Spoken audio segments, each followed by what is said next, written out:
Alright guys, welcome to the channel, and in today's video we're going to be finding out just how fast my 4-valve swap Mustang GT is. So let's get into today's video.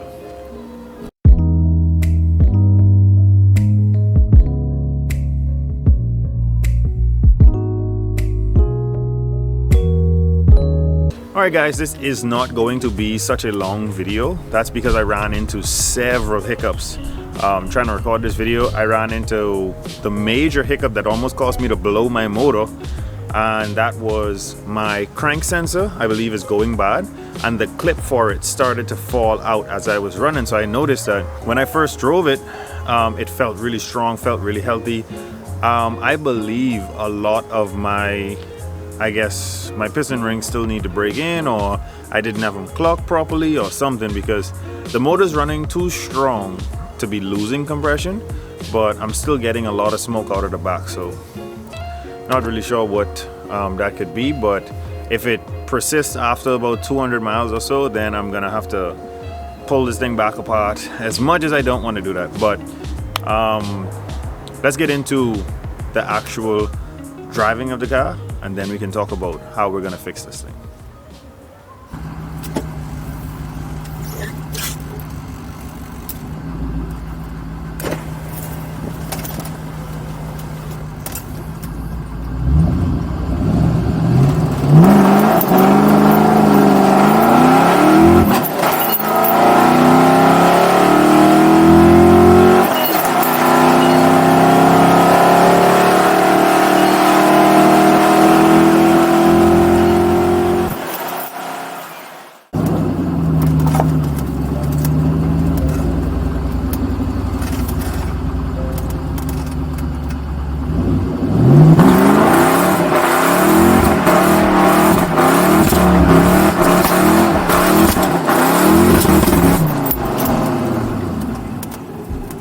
Something isn't right. All right, as you guys have just seen, this thing started to break up, it started to crackle, started to pop and backfire, and I had no idea why it was doing that. When in actuality, what it was doing is that crank sensor wire was starting to fall out of the crank sensor itself. I guess the connector that clips in, the clip for it broke, and it just started to fall out as I started speeding, wind's pushing against it. So I did notice when I first bought this car that there was a hole in the side of the wire. So most likely the previous owner broke the clip and they pushed it up and sent a little screw in to hold it in place. I guess that's what I'm gonna have to do. But just to make sure of fixing it, I'm gonna change the crank sensor entirely. I'm probably gonna change that cam sensor as well, just to be sure. But let me show you guys the quarter-mile times. And I can definitely say that this is extremely slow for a 4-valve swap, but it's untuned and it definitely needs some work. Let me see if I can get that for you guys. Those are the times. That is the first run in it, and the quarter-mile time was 16.7. I'll give you a second run. This is when it started to break up.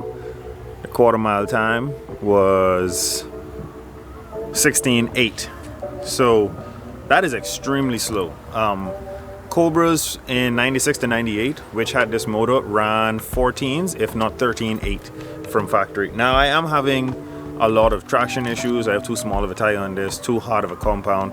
But other than that, this motor, it's running really good.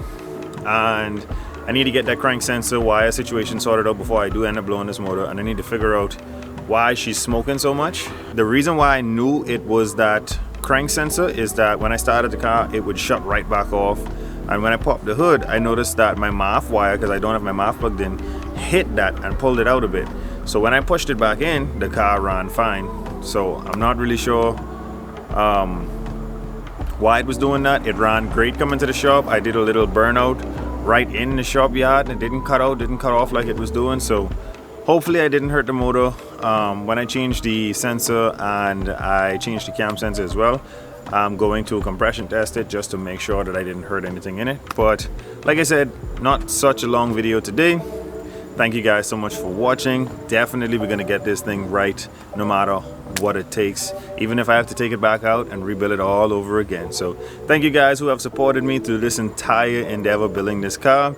This is an absolute dream of mine to continue make videos for you guys and to figure this thing out as we go along. So thank you guys so much for watching. Don't forget to like, share, and subscribe. Always remember, don't drift without your dreams, and I'll catch you guys on the next one.